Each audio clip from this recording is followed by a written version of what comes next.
Coach, you got us? Sorry about that. I was talking to Izzy about life after basketball, and as important as y'all are, none of y'all got a chance to get 30 against A&M. And I lost track of time. Sorry. You're good. If you want to talk about A&M and Florida, Yeah. that's a great question. Playing really well. I know they had a kind of a sudden blow, lost a really talented, good player that's been, dominant in our league. And I know they'll rally around her. We always hate to hear about injury to anybody. And I'm sure, Joni and her staff they played great in the second half. The players will rally around Aisha. Um, but they've played well. I think they've got 3 wins in the league, which I think puts you in the middle of the pack. I'm sure they're looking at this as an opportunity to continue moving up in the pack. We've always had close games with them. It's always a defensive struggle. They're so good defensively. We did a good job guarding them last year, too, for a half. I think we held them to 20 points for a half, and then lost a close one at the buzzer, and kind of spiraled our season from that point. I think it was that started. I think we had won a game which ended that win streak, and we didn't win another game the rest of the year. So always a tough matchup. They're rugged. Know they're going to be uber prepared. Somebody you play twice, you tend to have a lot more film on them. So um, we will not have the luxury other than a half of basketball to see what they're like without Kuabali. So they may come in here and run some stuff that we've not even seen because they didn't know they weren't going to have it the other night. So they had to adjust on the fly. Now they've got a week to plan, so we'll see how it goes. All right, Ethan. Yeah, Mike, since you brought it up with Koulibaly being out, who on their team, do you just maybe expect to be players that are going to have to pick up their scoring from? Because I think she was leading them in scoring, right? Yeah, if not, she's capable of on a given night getting 20, 25, whatever. I know it'll be by committee. I know it'll be a few points here for everybody, maybe a few more minutes for Jade up and alone off the bench, a few more touches in the post. But to answer your question, Talia Parker, like it's a kid we've all seen play. She's a local Texas area kid. We've seen her play all the way through. She has played already, was gaining confidence. I think this probably gives her even more freedom, more touches. And then, Soleil Williams hurt us last year as well, but it could be any of them. But my guess is it's Parker. That's kind of how we prepared yesterday. The news about Koulibaly came out right in the middle of practice. And some of y'all have been to practice. We tape numbers on jerseys.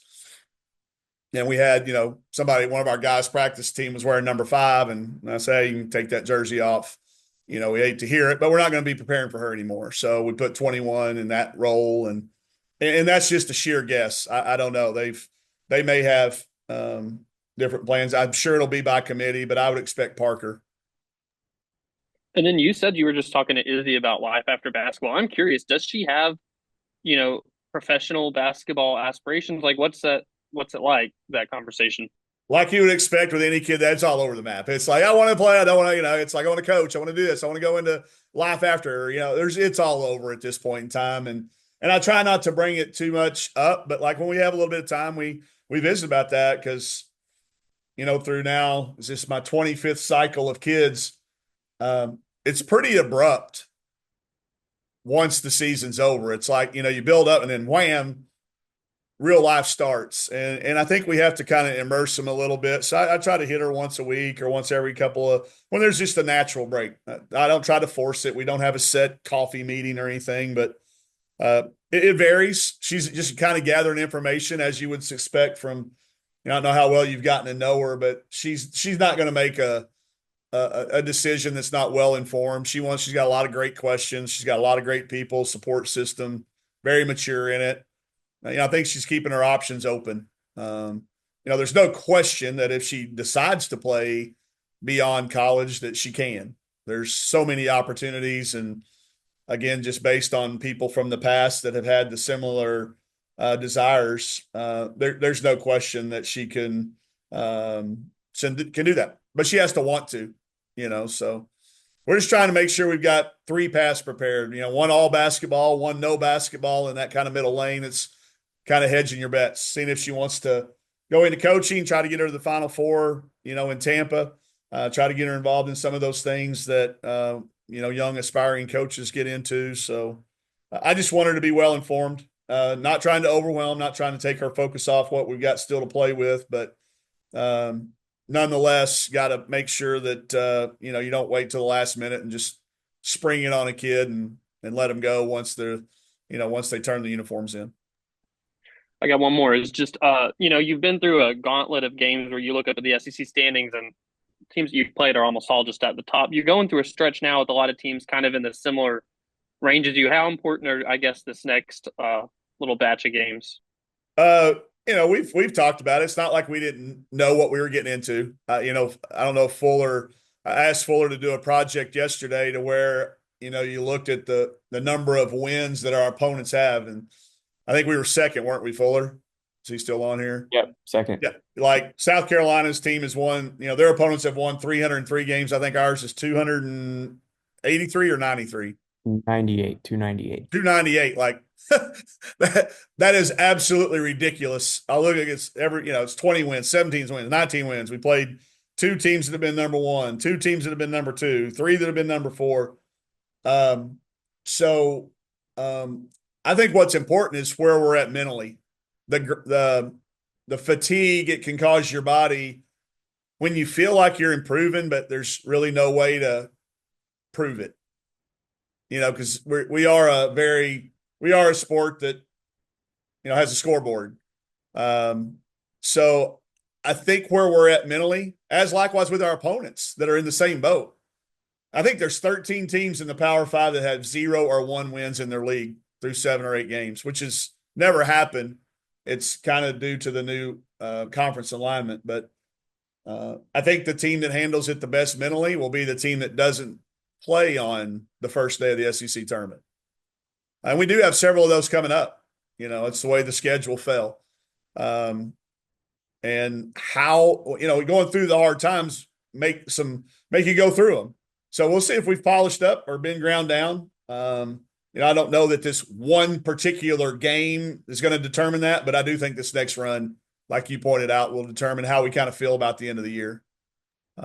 We've tried to approach it that way, the way our practices have been, building up to this. Let's take advantage of the fact that we have played against some really hard teams, and the mistakes that we made and the things that we have gotten better at, and let's see if it shows up. A&M, I don't necessarily put in that category because they beat Kentucky. They played very close with, they beat Ole Miss. 2 of their wins are against the top of the league. So, I think this is one of those games we're still going to be a prohibitive underdog, but I do think it's, they don't have a ranking out there beside their number. So, Evan. Yeah. Hey, Coach, can you hear me? yeah, I can. Awesome. Curious for you, when you kind of look at a lot of one of the big themes of the season is it seems like there's the teams that you're playing are letting Izzy get her 25, 30 points at pretty much every single game and then kind of seeing who else can beat you. So I'm curious, when you look at the upcoming schedule with some of these games that are against the teams not at the top, how do you get some of your tertiary scorers like a Vera or Keats and Jenna Lawrence going and continue some of the good momentum that they've had some of the past couple of games? I'm going to prickle at you a little bit. Don't take this the wrong way. There ain't anybody letting Izzy do anything. Okay. Yeah. They are still trying to guard her. I've seen the other coaches, other benches reacting furiously when she's able to do what she's doing. So there's no anybody saying, and by the way, she's faced double teams. She's faced early hedges. She's faced running at the ball. She's faced every defense that Plum saw her senior year. That's the only comparison I could ever have. Dungy never faced this.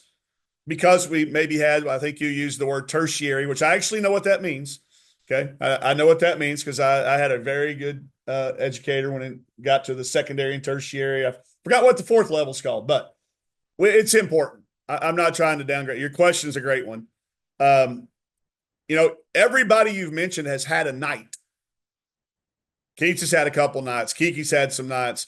It was good to see Jenna, see it go through the hoop for her the other night. Vera's had some pretty steady moments. We can't win. Nobody can win in this league with a primary scorer. It's never happened. There's always been secondary and tertiary scorers that take some of that. It's pressure. Take some of that pressure off. I do think the opponents that we have coming up are very good scout-laden teams. I think they will be cut the head off the snake, make Izzy pass at teams like Alabama did, and just flood the lane. So the way you do it is you continue to encourage those kids to shoot. I stopped practice 3 times yesterday when, one of those 3 people that you mentioned would turn down a shot and say, no, no, no, no, no. You've got to shoot that shot. We all want you to shoot that shot. And I'd make everybody in the gym raise their hand. Who wants them to shoot that shot? Every hand would go up, go, Jenna, shoot it. Kiki, shoot it.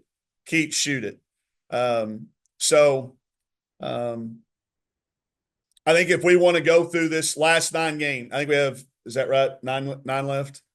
9 conference games? Yeah. 9. If we want to go through these last 9 with a better record than we have the first 7, then Izzy has to be consistent.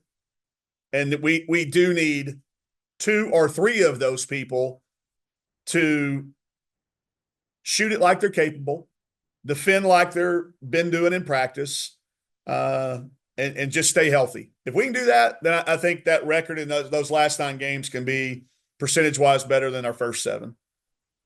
Awesome. Thanks, Coach. Yep. Dudley? First of all, you mentioned the pass for Izzy. Is that partial, that possibility of her playing another year, is that something else she's considering? Yeah, and then it sounded like that was really gaining a lot of positive momentum, Dud. And then I don't think it got brought up at the last meeting like a lot of people hoped it would. So I think a little bit of that steam has been gone from the time I talked about it at the last press conference. It didn't go through the oversight committee and the voting group. So I don't know. There's still hope. I told her don't give up. Because, again, hers will be the only class of kids that don't have opportunity to have played that. I don't know what will happen. It would probably take a lawsuit from somebody to speed it up. But it hasn't gained as much positive momentum as we would like to have, selfishly, to see her back in a Razorback uniform. She's going to have basketball in her life at some point. It just may not be. We had that 2 or 3 week period where we were very hopeful, maybe trying to speak it into existence a little bit, that there'd be that possibility that we'd get to see in a Razorback uniform again. Not a dead point, but it's not gained the momentum that we hoped it would since the last time we talked about it. Gotcha. Also, we as a group ask a lot about the mentality of the players and how they're getting through the season. This is a really kind of uncharted territory, I think, for the most part for you. How do you go about your day and deal with this type of situation?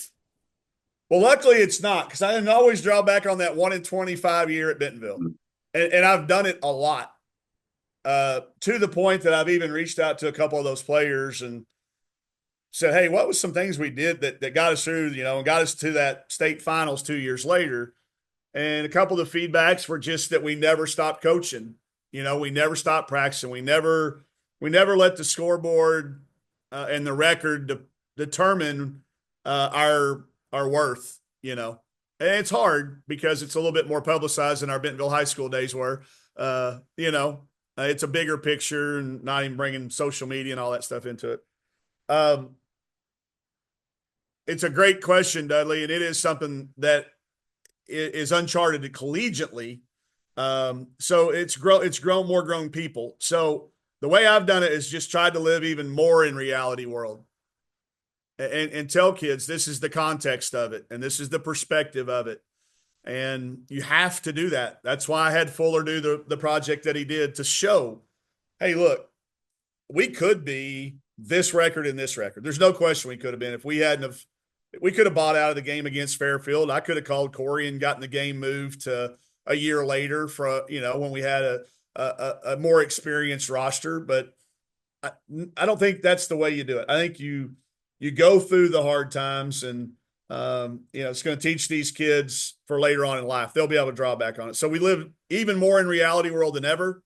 I make sure that there's hopefully no visible sign to anybody outside that could question that. Are we working as hard as we ever have? And that's an unequivocal yes. Anybody that's been around us for 8 years that's been through here can say, I've never seen this group coach this hard. I've never seen them be this detailed.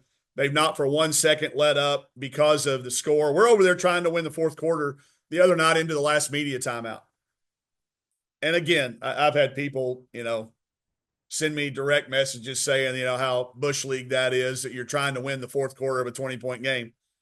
Again, I offer up the fact that those people have never been on a competitive team. So our kids were in that. Like, we won 2 quarters. And yeah, that means jack nothing to anybody else but us. But I think it carries us. So you find ways. I go back to my Joe Madden book right here. It's on the top. I mean, there's not a better guy in the world than Joe Madden. Talk about celebrating small victories and finding ways to, how that comes back around to you. So there's not one single person in our orbit. There's 59 of us. That's Fuller's in that 59. There's 59 of us that live with it every day. Nutritionists, strength coaches, equipment managers. There's 59 of us. And I don't want one of those people to ever be able to look back and determine a difference between this year and a team that was, going to go to the NCAA tournament during COVID. I don't want anybody to ever say that. I don't want anybody to feel that way. So we hit it running every single day, if that answers your question. It does. I appreciate it. You got it. All right, Josh. Josh is calling the game tomorrow night. Hey, Coach. Good to see you. Josh. Looking forward to seeing you in person. Yeah, man.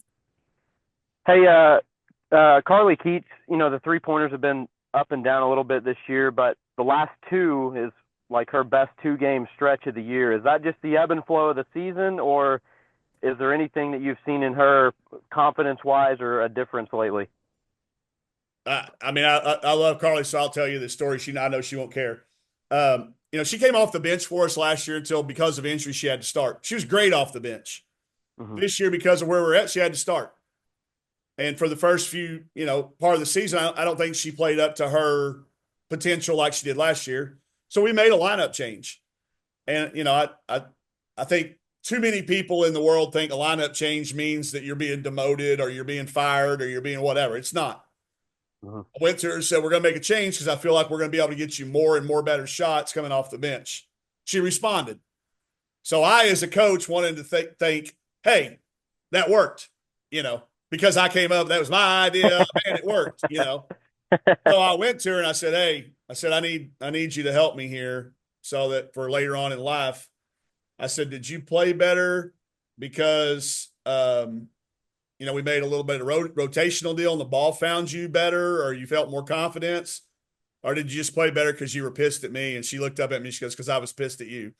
So I said, okay, whatever it takes. So, that's fine.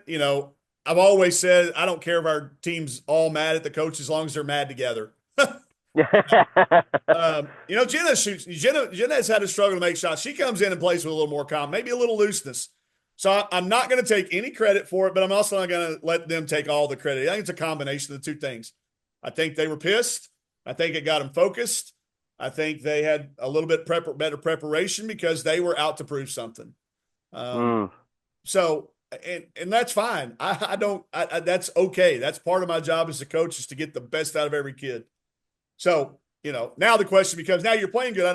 Do you all of a sudden start again? I've been trying to de-emphasize starting in basketball since I got into it. And there's ways. I don't know if y'all noticed, we're the only team in the SEC that announces every starter, everybody on our team at a pregame. We announce every single person. We don't do the cannons for just the starters. I've tried to de-emphasize starting because it is a big deal. I had a player tell me one time at Washington, I was like, hey, it doesn't matter whether you start. She goes, the hell it doesn't. She goes, you don't call my name out when I check in the game and shoot off fireworks and let me throw a T-shirt up in the stand. I was like, hey, you're right. So, I wish we could be more like other sports where, the starters aren't as big a deal. But I'm proud of her because a lot of kids today's age would have just thrown up their hands and said, well, I'm just not going to play. I'm not going to fight it. I'm not going to fight it. Coach is an idiot. And, I'm going to go to TikTok and make a video and tell everybody how big of an idiot it is for not starting me. Now look at me now. She hasn't done that. So I give her a lot of credit. It's hard to do. I hope that gives her confidence, but we've had confidence in her. She's one of those kids that we have not discouraged one time to stop shooting. So I hope whatever it is helps. I hope it continues for both of them.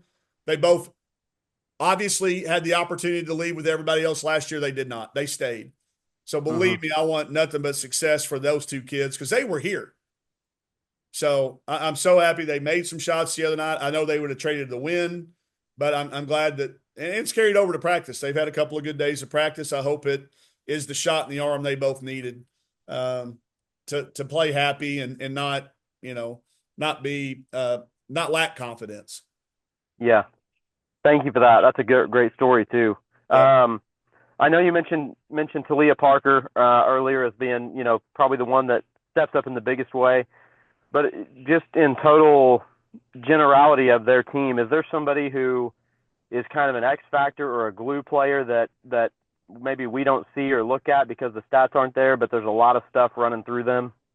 Yeah, I'd have to, maybe talk to Joni pregame and ask. She'll give you great input on that one, Josh. When you talk to Joni, from my perspective, Soleil Williams has always been a kid that's been a thorn in our side. Like we have a hard time with her. Yeah. Like her numbers against us, tend to always be higher than her averages. So I think she's somebody that's very, very capable of that. But, they've got great players. Lauren Ware was recruited by everybody in the country coming out. And the second you forget about Sahara Jones, she's, got you for 15 and 12. So there's not anybody on their roster that's not capable of being. I don't know much about, the Moon player. I think her name's Erica Moon. I know them by numbers.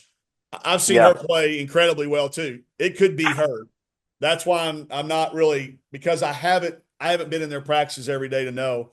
Talia Parker is the one I picked because I watched her play probably 200 games during her summer career, and I've seen her dominate. We recruited her very heavily, obviously unsuccessfully, but seen her play a lot and know what she's capable of. So that's why I picked her. I didn't mean to demean anybody else, but no. Yeah. Speaking of recruiting is there any interesting or fun recruiting story about you on any of your players that are currently on the roster that maybe hasn't been told or hasn't been out there that we could tell? On our current team? Uh-huh. I'd have to think about that one for a minute. Every single person on our current roster, we found in untraditional ways. It's odd we're sitting here on this call because we were watching film yesterday of that A&M game, and at that point in time, we were 6-6 in the league, 18-9 overall. We didn't win another game in league. We didn't win another game all year. So we were at a turning point that year, and you look at the people we had on the floor, and they're all playing someplace else now. So this time last year, all we were thinking about was all of those kids except for Matt coming back. There was no indication whatsoever. Yeah. Jersey left before the season. We felt like Talia probably was at this point in time. We knew what was going on there, but there wasn't anybody else that night out there playing that we had any idea because of the new rules wouldn't be on our team. So all the kids that we found in unique, whether it was an unsolicited phone call telling us about a kid, a random video saying, hey, why is this kid still left? We've seen her play. So the answer is really no, I don't have any because they're all so untraditional, what maybe makes them cool enough themselves that we all found each other in different ways. I mean, you don't find a girl in Finland your normal ways. Like, I didn't turn on ESPN or go to, you don't find those. So sorry for the crappy answer, but. No, that's all right. I was trying to look back and find any connection before the SEC, with coaching with you and her. You guys never played each other when she was at Georgia and you were at Washington. Is there any connection going back previous in your career that you'd met up with her or with who? Encounter with A&M's coach? With Joni? Yeah. Oh no, we've coached against each other. I just meant like before the SEC. 100%. We were there used to be a thing called Villa 7 that was a summer event in which Nike brought up and coming young assistant coaches to Portland, or to Beaverton. We were both part of that. We got into some cool groups, and we were kind of in that up and coming. But yeah, we've gotten very close over the years. Very close. We both have young families, although I'm a lot older than her. I do remember recruiting her. I was here at Arkansas. Coach Blair had a relationship with her, and she got started at Louisiana Tech. We just seemed to find we were in a lot of the same gyms. Are you going to see her before the game? Are y'all going to go to her shoot around? Or are y'all going to visit with her? We're supposed to talk to her later today. All right. I'm not going to tell the story. I'll let her tell it from her perspective. But we had a moment in a gym in Atlanta, Georgia, in which there was a case of a mistaken active gunman. Oh my goodness. So I will definitely ask her about it. I will let her tell the story to you, and you can, and if she chooses to share, I'll let you, and then I'll further it, but just see where she goes with that. Okay. I'll give you a lead. And where were you at during that time? The World Congress Center in Atlanta.